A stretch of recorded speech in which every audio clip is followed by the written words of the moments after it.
Добрий день, я вітаю всіх, хто Hello, welcome everyone who has joined Media Center in Ukraine Forum. Today we're going to be discussing the situation in the south of Ukraine.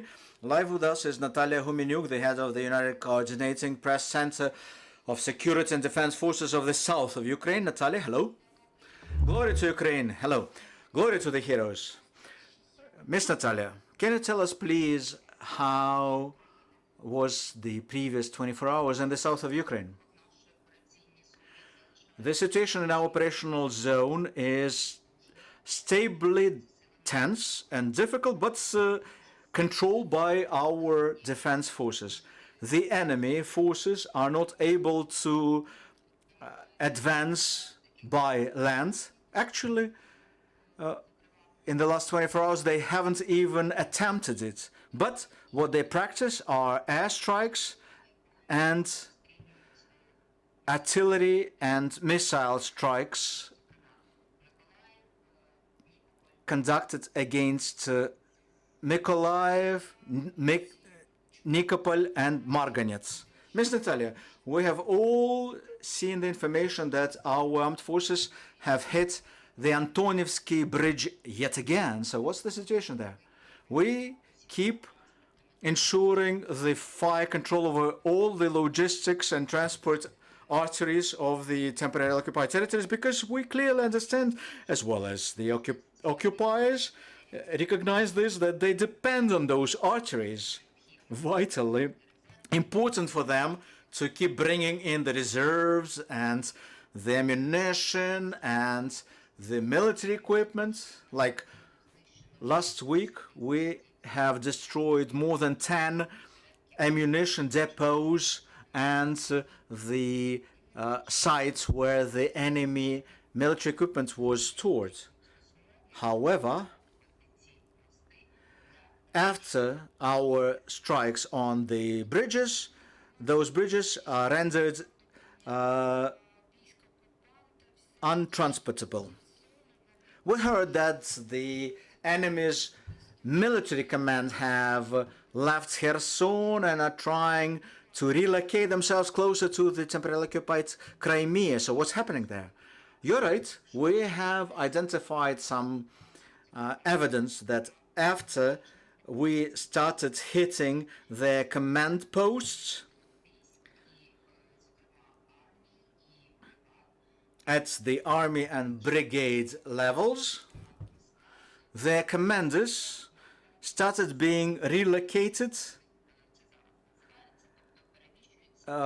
across the river to the left bank of Dnieper River, so that their commanders, at least their commanders, would not be cut off from the Russian-controlled territories. So what's the current situation in the Black Sea?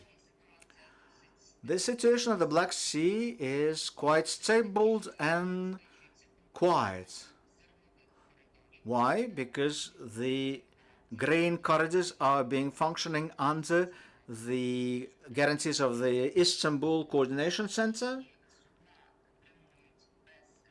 Thus, the ships keep safely transporting the grains, but still the two rocket launchers are still in the Black Sea. 16 caliber type rocket launching systems are ready to be used. And let me remind you that they could be dangerous for the whole territory of Ukraine. This is high precision ammunition and very long range. In addition, the mine danger is quite severe. There's storm at the Black Sea, and in the stormy weather, the maritime mines could be relocated towards seashore, especially since we're not sure what particular mines the Russians used to block our maritime routes, and that's exactly the reason why the accident happened in Zatoka. Yeah, I would like to ask you some more about this accident. The way we understand it is that the civilians who were there decided to violate the ban to swim, and they went swimming and got blown up. Yeah, you can see it at the video that there was a group of people resting at the shoreline, but we claim that this is a war zone with high risk of exposure to mines, and that's what happens. Some of the civilians started swimming, and that's where explosion happened. Our investigators are on site.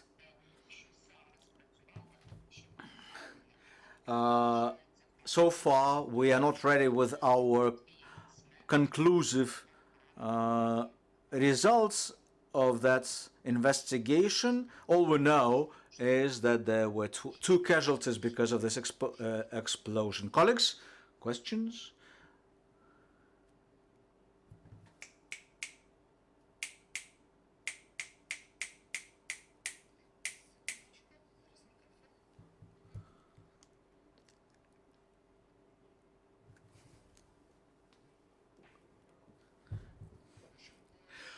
What's happening now in the Danube River after the accident that happened on the 29th of July? Have you used some additional measures like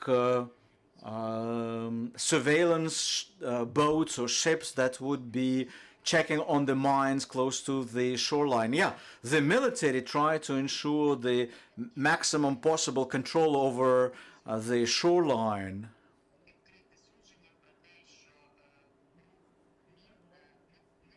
But then again, nobody can control where the mines can be swept to the shore by the storm. That's exactly why we tell everyone that it's dangerous to come to the shoreline, especially when the mines or explosives would be stuck on the shoreline and got covered with sand.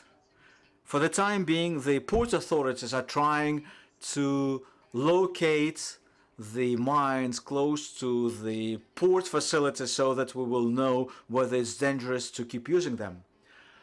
Oh, there's one question. Go ahead. Hello? Is there any information in figures what percentage of the Ukrainian territory has been mined already by the enemy? I have no such information for the whole country. I'm only responsible for the southern region. And we're talking about the war zone with heavy fighting going on in the south of Ukraine. That's why telling you what percentage of the southern territory is still mined, especially we know that the enemy keeps the territories that they leave mined. Thank you, Natalia, the head of the press center of the Southern Command. Let me remind you that at 1:30 p.m. we'll have Alexander Kurbakov with us, the Minister of Infrastructure, and Vasil Shkurakov, First Deputy Minister of Infrastructure. And we're going to be discussing the draft law on the return of excise duties for fuel. Stay with us.